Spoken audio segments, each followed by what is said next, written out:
Assalamualaikum warahmatullahi wabarakatuh. Halo teman-teman, perkenalkan kami dari kelompok 1 Bioteknologi Pangan yang beranggotakan Zakwan Saputra, Fani Arinda, dan Zalma Ataya. Hari ini kami akan membahas tentang buttermilk. Poin yang akan kita bahas kali ini adalah pengertian dan karakteristik buttermilk, sejarah, proses pembuatan, pengendalian proses, dan manfaat dari buttermilk. Buttermilk merupakan cairan sisa proses pembuatan mentega dari krim atau susu.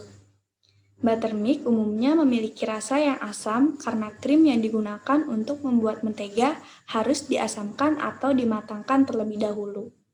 Tekstur buttermilk lebih kental dibandingkan susu cair. Proses pematangan yang saya maksud adalah proses fermentasi susu memanfaatkan bakteri tertentu untuk mengubah susu menjadi asam laktat. Krim atau susu yang diolah menjadi mentega akan menyisakan cairan kental, buttermilk, yang asam dan lezat dimasak menjadi berbagai macam hidangan. Selanjutnya kita akan membahas tentang sejarah buttermilk. Beberapa catatan sejarah menggambarkan perkembangan sistem produk susu di India kuno. Diketahui dalam sejarah India kuno bahwa buttermilk dan ghee dikonsumsi secara luas sebagai produk susu selama masa Sri Krishna sekitar 3000 sebelum Masehi. Orang Irlandia meminum banyak susu segar, susu asam, susu beku, dan buttermilk. Mereka juga menggunakan susu untuk membuat krim, dadih, keju, dan mentega. Dalam banyak masakan tradisional Irlandia, kalian akan menemukan buttermilk dalam komposisinya. Ketika orang Irlandia bermigrasi ke Amerika Utara, mereka terus memelihara sapi dan menikmati buttermilk. Pada abad ke-19, dengan munculnya pemisah krim sentrifugal pada pembuatan mentega, dapat menghasilkan buttermilk yang manis yang tidak difermentasi. Selama lebih dari 100 tahun, juru masak di Amerika Serikat bagian selatan telah menggunakan buttermilk untuk membuat pie seperti custard atau keju. Di Southern Food, John Acton mencatat bahwa Farm and Home Magazine menerbitkan resep pie buttermilk pada tahun 1882.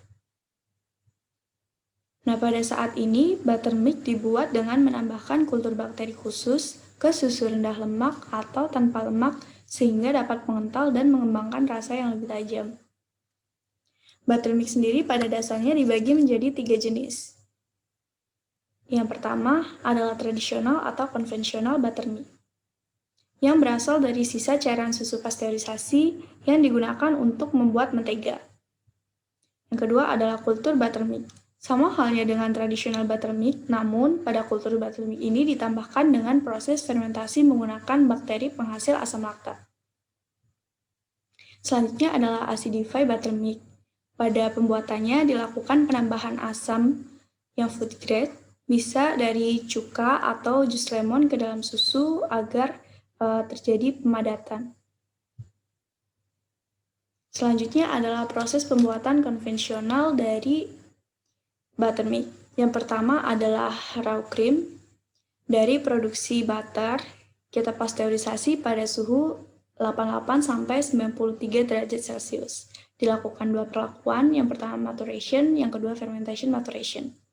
Nah, untuk yang fermentation maturation ini kita tambahkan dengan kultur mesophilic. Setelah ditambahkan, difermentasi, dimaturasi, lalu kita churning atau kita aduk untuk menjadi sour cream butter atau disebut conventional sour cream buttermilk. Untuk yang maturation, tanpa kita tambahkan kultur, maka setelah pengadukan akan menjadi sweet cream buttermilk atau sweet cream butter.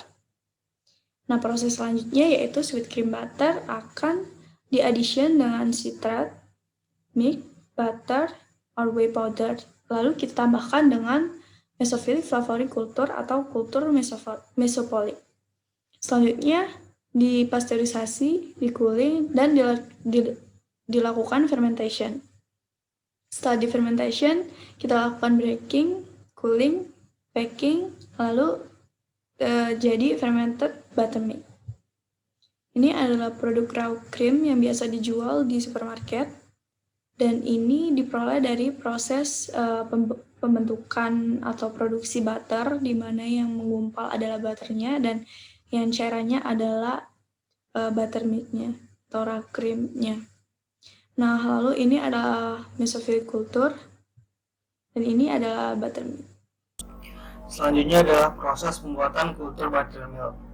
Tahapan yang pertama, susu skim atau susu rendah lemak dipasteurisasi pada suhu 80 hingga 90 Celcius selama 5 hingga 30 menit.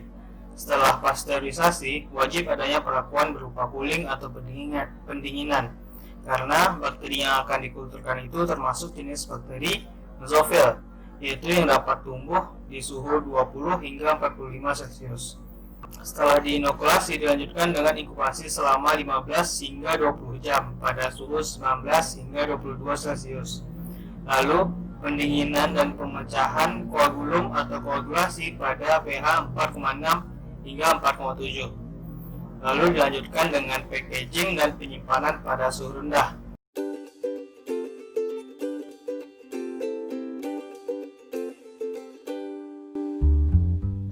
Hi Bold Bakers!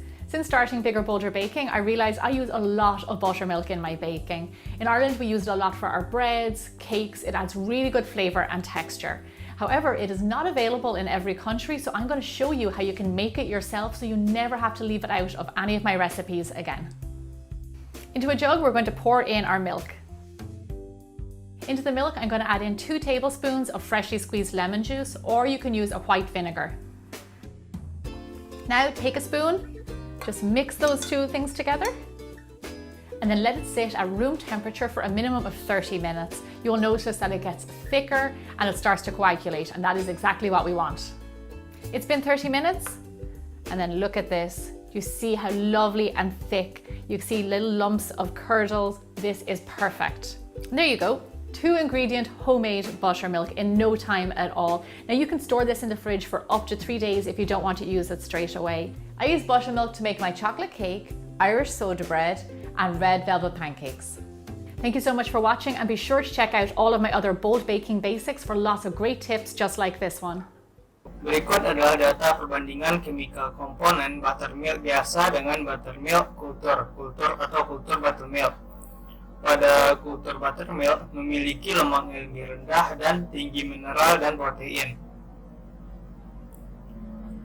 Dan selanjutnya, berikut adalah tabel nutrition value dari beberapa fermented dairy product, dan dari tabel dapat dilihat bahwa nutrisi yang terdapat pada kultur buttermilk tidak kalah baiknya dengan kefir, yogurt maupun susu.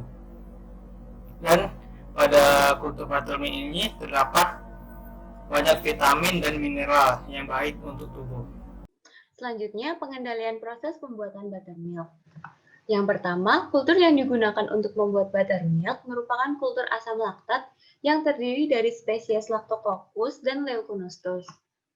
Lactococcus digunakan untuk memproduksi asam, sedangkan Leuconostois digunakan sebagai penghasil asetildehid dan diasetil. Asetildehid dan diasetil di sini berfungsi untuk memberikan aroma butter yang lembut.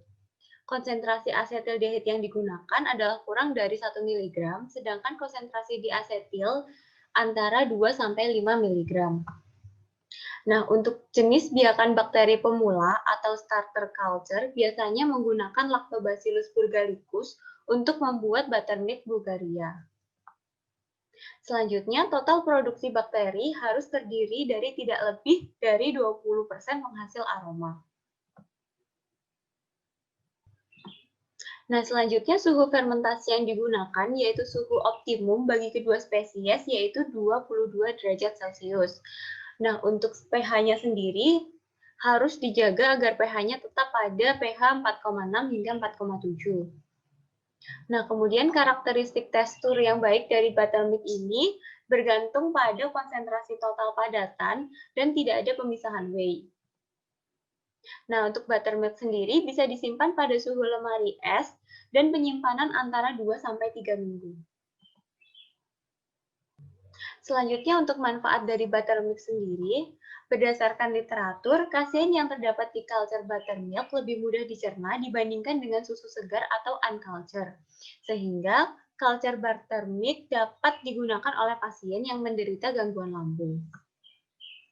Nah, buttermilk sendiri juga berperan sebagai antitrombotik, menekan nafsu makan, melawan opioid, dan aktivitas inhibitor dalam ekspresi asam amino.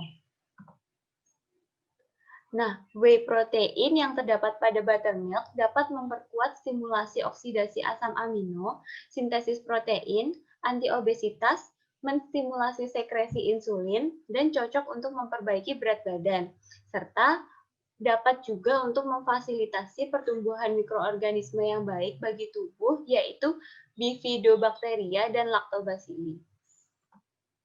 Nah, mungkin cukup sekian presentasi dari kelompok kami. Kurang lebihnya mohon maaf. Wassalamualaikum warahmatullahi wabarakatuh.